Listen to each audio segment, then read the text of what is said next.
శ్రీ వెంకటేశ్వర స్వామి ఆలయం ప్రసిద్ధమైన వైష్ణవ క్షేత్రం. స్వామివారిని దర్శించుకోవటానికి లక్షలాది భక్తులు తరలివస్తూ ఉంటారు. ఈ స్వామివారిని శ్రీవారు అని వ్యవహరిస్తూ ఉంటారు. ఇక్కడి ప్రతి అణువణువు అపూర్వమైనది. ఆధ్యాత్మిక పరిమళంతో వికసిస్తుంది. ఎన్నో అద్భుతాలకు, అపూర్వ విషయాలకు ఇది నెలవు. స్వామివారు కొలువైయున్న ఈ తిరుమల కొండ సముద్ర మట్టానికి 3000 అడుగుల ఎత్తులో ఉంది. తిరుమల కొండ ఎప్పుడు శీతలంతో ఉండే ప్రదేశం, కానీ అక్కడ వెంకటేశ్వర స్వామి మూల విరాట్టు మాత్రము అధిక ఉష్ణోగ్రతను కలిగి ఉంటుంది. శ్రీవారి విగ్రహం ఎప్పుడు తేమతో నిండి ఉంటుంది. పూజారులు ఎన్నిసార్లు పొడిగా చేద్దామని ప్రయత్నించినా విగ్రహం మళ్ళీ మళ్ళీ తడిగా మారటం ఇప్పటికీ విస్మయం కలిగించే విషయమే. స్వామివారి విగ్రహం ఎల్లప్పుడూ 110 డిగ్రీలు ఉండటం ఎంతో ఆశ్చర్యకరం. గర్భగుడిలోని శ్రీవారి విగ్రహం ముందు ఉంచే మట్టి దీపాలు ఎప్పుడూ కొండెక్కవు. స్వామివారి దర్శనానికి వచ్చే భక్తుల యొక్క నిర్మలమైన హృదయానికి ఇవి ప్రతీకగా నిలుస్తుంటాయి. ఈ దీపాలను ఎప్పుడు ఎవరు వెలిగించారనే విషయాలు ఎవరికీ తెలియవు.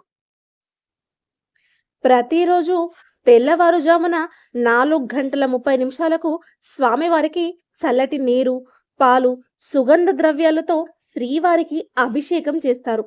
అభిషేకం అనంతరం పట్టు వస్త్రాలతో స్వామివారి మూల విరాట్టును శుతిమెత్తగా తుడుస్తారు. తిరుమల గర్భగుడిలో శ్రీవారి విగ్రహం భక్తులకు గర్భగుడి మధ్యలో ఉన్నట్టు కనిపిస్తుంది. అయితే నిజానికి శ్రీవారి విగ్రహం గర్భగుడి మధ్యలో ఉండదు.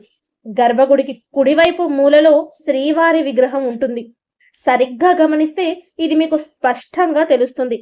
ప్రతి గురువారం అభిషేకానికి ముందు స్వామివారికి నగలన్నింటినీ తీసేస్తారు. ఈ నగలు ఎంతో వేడిగా ఉంటాయని అక్కడి పురోహితులు చెబుతున్నారు. దీనికి కారణం స్వామివారి మూల విరాట్టు 110 డిగ్రీల ఉష్ణోగ్రత ఉండటమే. ఇక స్వామివారు ధరించే వస్త్రాలు 21 అడుగుల పొడవు, 6 కేజీల బరువు ఉంటాయి. ప్రతి శుక్రవారం స్వామివారిని బిల్వదళాలతో పూజ చేస్తారు. శివరాత్రి వంటి పర్వదినాలలో స్వామివారి ఉత్సవమూర్తికి విభూతిని సమర్పించి తిరుమల వీధుల్లో ఊరేగిస్తారు. శ్రీవారి విగ్రహం వెనుక నుంచి ఎప్పుడు సముద్ర ఘోష వినిపిస్తుంది. ఇది నమ్మలేని నిజం. శ్రీవారి విగ్రహం వెనుక చెవి పెట్టి వింటే ఇది స్పష్టంగా తెలుస్తుంది. కానీ శ్రీవారికి సేవ చేసే అర్చకులకు తప్ప సాధారణ భక్తులకు ఆ అవకాశం లభించదు. ముడి కర్పూరం లేదా పచ్చ కర్పూరం ఏదైనా రాతికి పోస్తే ఆ రాయి అతి కొద్ది కాలంలోనే పగుళ్లకు గురై విచ్ఛిన్నమవుతుందనేది శాస్త్రీయంగా నిరూపితమైన నిజం. కానీ శ్రీవారి విగ్రహానికి పచ్చ కర్పూరం రాస్తున్నా ఏమాత్రం చెక్కు చెదరకపోవడం ఆశ్చర్యకరం. దీన్ని బట్టి శ్రీవారి విగ్రహం భూమిపై ఎక్కడా లేని అరుదైన రాతితో ఏర్పడినట్లు భావిస్తారు. తిరుమల శ్రీవారి విగ్రహం రాతితో మలసబడింది అయినా ఎప్పుడు సజీవమైన జీవకళతో కనిపించటం విశేషం.